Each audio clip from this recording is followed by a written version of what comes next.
हाय दोस्तों, तो आप लोग शायद अच्छे ही होंगे और बहुत ही अच्छे कंडीशन में होंगे।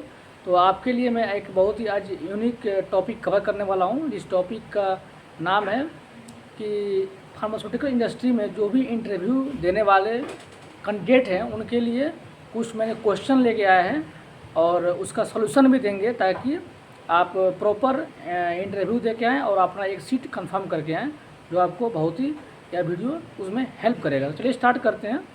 तो कुछ सजेशन रहेगा बताने से पहले, जब भी आप इंटरव्यू देने जाएं तो आपका जो भी ऑफिशियल ड्रेसिंग सेंस है उसको मेंटेन करके जाएं, ताकि आपका इम्प्रेशन, जो जैसे कहा गया है फर्स्ट इंप्रेशन ये लास्ट इंप्रेशन, तो आपका एक अच्छा इंप्रेशन बने इंटरव्यू के नज़र में।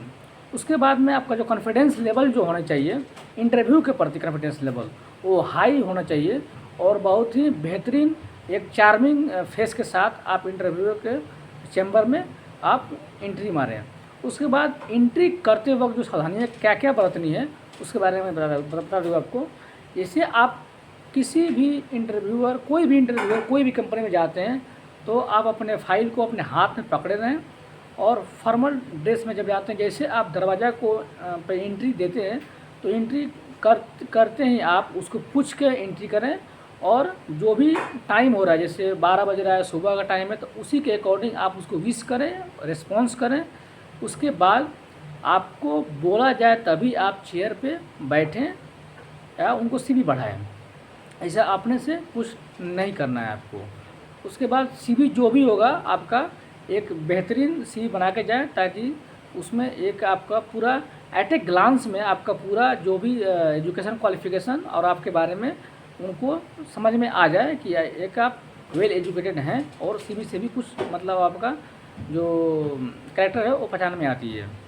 उसके बाद में ये सब चीज़ हो जाने के बाद आपको जैसे वो बोलेंगे कि आप कृपया बैठ जाएं या प्लीज़ सिट डाउन, अगर इंग्लिश में बात करते हैं तो आपका फर्स्ट ऑफ ऑल वो बोलेंगे प्लीज़ इंट्रोड्यूस योर सेल्फ, मतलब अपने बारे में कुछ बताएं।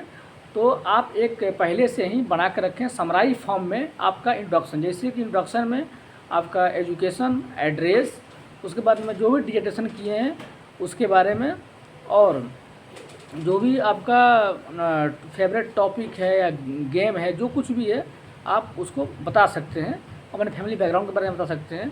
जैसे एक कंप्लीट होगा तो आपको जो दूसरा एडिटर है या वही एडिटर है आपसे ऑर्गेनाइजेशन के बारे में पूछेगा। जैसे जिस कोई भी आप ऑर्गेनाइजेशन में आप इंटरव्यू देने जा रहे हैं तो उस ऑर्गेनाइजेशन के बारे में आपको इन्फॉर्मेशन रखना ही पड़ेगा। जैसे कि ये कोई भी ऑर्गेनाइजेशन कब स्टार्ट हुआ, कहाँ इसका हेडक्वार्टर है, कौन मालिक है, उसके बाद टर्नओवर क्या है, इतना तो आपको जानना ही पड़ेगा। इसका कुछ ब्रांड नेम क्या है इसका प्रोडक्ट के, उसको भी आपको याद रखना पड़ेगा। इसको बताने के बाद आपको जो फेवरेट, वो लोग पूछेंगे आपके कि आपका फेवरेट सब्जेक्ट क्या है। जैसे कोई बी फार्म कर रहा है तो उसका फेवरेट सब्जेक्ट अलग होगा, एमएससी केमिस्ट्री है, एमएससी माइक्रोबायोलॉजी है तो उसका सब्जेक्ट अलग होगा। तो आप फेवरेट सब्जेक्ट के बारे में बताएं, या कोई डिजर्टेशन है उसके बारे में बता दें। और लेकिन ऐसा नहीं कि आप बता दिए फेवरेट सब्जेक्ट है तो वो मान जाएगा, आपको उसके बारे में नॉलेज रखना पड़ेगा। नहीं तो आपसे क्रॉस क्वेश्चन कर दिया तो आपको बताना पड़ेगा, नहीं बताएगा तो आपका इंप्रेशन डाउन हो जाता है वहाँ पे। उसके आगे जो होते हैं हॉबीज़ के बारे में आपने सीवी मेंशन किए होंगे, तो हॉबीज जो भी आप हॉबीज मेंशन कर रहे हैं तो उसको हल्के में ना लें। उसके बारे में आपको अगर कर रहे हैं तो अच्छा है, नहीं करते हैं तो उसके बारे में थोड़ा जान लें, ताकि वो हॉबीज़ के बारे में वहाँ पे ब्रीफली एक्सप्लेन कर पाएंगे। उसके बाद में क्या होता है कि बॉडी लैंग्वेज आपका बहुत ही इंपॉर्टेंट होता है इंटरव्यू के दौरान। जैसे कि कोई फाइल आपके हाथ में है तो उसको पकड़ के रखें, आगे की तरफ हाथ बढ़ा के आप बात ना करें, रूडली बात ना करें, पॉजिटिव सेंस में ही बात करें। कोई भी आप बात को पॉजिटिव ले जाएं, नेगेटिव में नहीं लेके जाएं। उसके बाद आपके चेहरे पर थोड़ा सा स्माइल होना चाहिए। आपको आपका पैर मतलब एकदम स्थिर होना चाहिए। पैर ऐसा नहीं कि पैर ऊपर ऊपर ले लिए, कभी पैर से टेबल में मार रहे हैं, ऐसा कुछ नहीं होना चाहिए। अनयूजुअल एक्टिविटी आपको उस समय नहीं होनी चाहिए। आपका फेस का जो स्माइलिंग एक्टिविटी पॉजिटिव सेंस में ही होना चाहिए। सेकेंड चीज़, कोई भी आप क्वेश्चन का आंसर कर रहे हैं आप, तो उसको नेगेटिव वे में नहीं बताना है। आपको नहीं आता है तो सीधे बोलना है sorry sir, I am not unable to recall this time, या मैं ये अभी मैं आंसर नहीं कर सकता। आप हिंदी या इंग्लिश जो भी आप बोल सकते हैं। तो आपको गलत इन्फॉर्मेशन या गलत चीज़ें आपको नहीं बतानी है, नहीं तो उससे आपकी गलत मतलब मैसेज जाएगा, गलत इम्पैक्ट होगा आपके इंटरव्यू के दौरान आपके सिलेक्शन में। उसके बाद प्रेजेंस ऑफ माइंड आपको बहुत ही रखना पड़ेगा। जैसे कोई भी चीज़ पूछा जा रहा है तो आप उसको नहीं पता है तो पॉज लेकर के, थोड़ा टाइम लेकर के आप उसको आराम से आंसर करें और क्वेश्चन को समझ के फिर से पूछ के आप आंसर कर सकते हैं, कोई दिक्कत नहीं है। आजकल जो एक नया चीज़ जो फ्रेशर इंटरव्यू में इंट्रोड्यूस कर दिया गया है, सिचुएशन बेस्ड क्वेश्चन। जैसे वो लोग कुछ कंडीशन देते हैं कि जैसे आपको मैं एक चीज़ बता रहा हूँ, कंडीशन एक ऐसे कि बोलेंगे कि लेबोरेटरी में या कहीं प्रोडक्शन में जहाँ के लिए आप इंटरव्यू दे रहे हैं, 4 लोग हैं, किसी एक ने अचानक सुबह में फ़ोन किया कि मैं नहीं आऊँगा, तो आप कैसे उसकी हेल्प करेंगे या कैसे काम को मैनेज कर पाएंगे। तो ये चीज़ें आपको पॉजिटिव में देना है आंसर, आप सोच लीजिए कैसे देना। जैसे कोई पूछता है तो आप बोल सकते हैं कि मैं 2 आवर्स एक्स्ट्रा रुक करके मैं उस काम को फिनिश करके जाऊंगा, या वर्कलोड के हिसाब से मैं काम को सुबह में डिज़ाइन कर सकता हूं और उसके अकॉर्डिंग मैं जो भी मेरा अलॉट होगा मैं काम करके फिनिश करके ही जाऊँगा। उसके बाद में कुछ और क्वेश्चन होते हैं, जैसे सिचुएशन बेस्ड में कुछ अगर गलती हो गया और मान लीजिए कुछ टूट गया तो आप क्या करेंगे। तो उस समय आपको ऐसा नहीं है कि डर जाना है, आपको पूरी चीज़ें जो भी चीज़ आपसे इंसिडेंट हुआ है आपको सुपरवाइजर इमीडिएट को बताना पड़ेगा।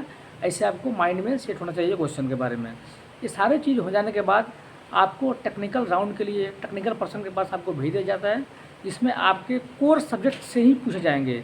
जैसे आपका बी फार्मा का आप स्टूडेंट हैं तो आपका बी फार्मा से रिलेटेड ही क्वेश्चन पूछे। जैसे कि मैं कुछ क्वेश्चन बता रहा हूँ, जैसे इंडियन फार्माकोपिया का लास्ट वर्जन कौन सा है, फर्स्ट वर्जन कब आया था।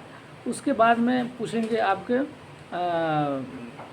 जैसे कुछ क्वेश्चन फार्माकोग्नोसिस से पूछते हैं, कैसे करते हैं एक्सट्रैक्शन, टाइट्रेशन कैसे करेंगे आप, उसके बारे में पूछेंगे। केमिकल के कुछ फार्मूला पूछ लेंगे, डीटी का पैरामीटर क्या है, डिजोल्यूशन का क्या है, HPLC का क्या है, सब का आपके बारे में कुछ ब्रीफ इंफॉर्मेशन आपसे पूछेंगे जो आपके पास होना चाहिए।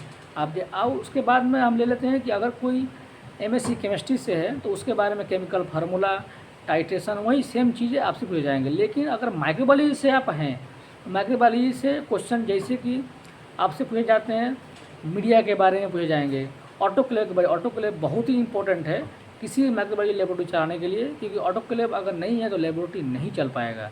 ऑटोक्लेव का प्रिंसिपल क्या है, डिफरेंट टाइप्स ऑफ मीडिया, उसके बाद में टेक्निक्स क्या है, आइसोलेशन टेक्निक माइक्रो ऑर्गेनिज्म को, इसे ग्राम स्टेनिंग है, सीरियल डाइल्यूशन है, और जो भी टेक्निक्स है आपको बतानी पड़ेंगी वहाँ पे, तभी आपको अच्छा इंप्रेशन जाएगा।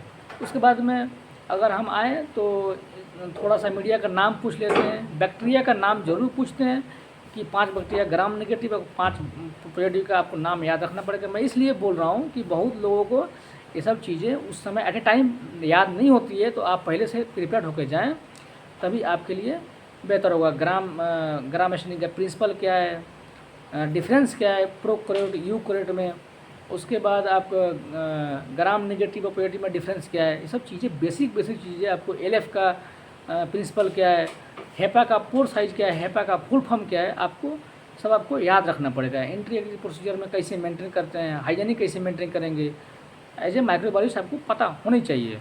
उसके बाद में आपको सैलरी डिस्कशन करेंगे आपसे, तो सैलरी डिस्कशन तो आपको कंपनी पॉलिसी के हिसाब से ही जाना पड़ेगा, क्योंकि आप फ्रेशर हैं। उसके बाद में आपसे जितना पूछा जाए आप उतना ही आंसर का कीजिए, क्वेश्चन का आंसर कीजिए, उसके आगे नहीं बताइए, नहीं तो उसी में आपको फंसा देंगे इंटरव्यूअर और आपसे आपका जो कंसंट्रेशन ख़राब हो जाएगा, आप उल्टा और गलत आंसर देके आप आ जाएंगे। सेकेंड चीज़ क्या है कि लास्ट में कभी कभी कोई इंटरव्यूअर पूछता है कि if our organisation select you when you will be join, तो आपको बोलना है कि I will join next day, या as per company requirement, as per company policy. चाहे वो आप बोल सकते हैं कि आप जैसे आप डेट देंगे वो उस डेट के अंदर मैं ज्वाइन कर लूँगा।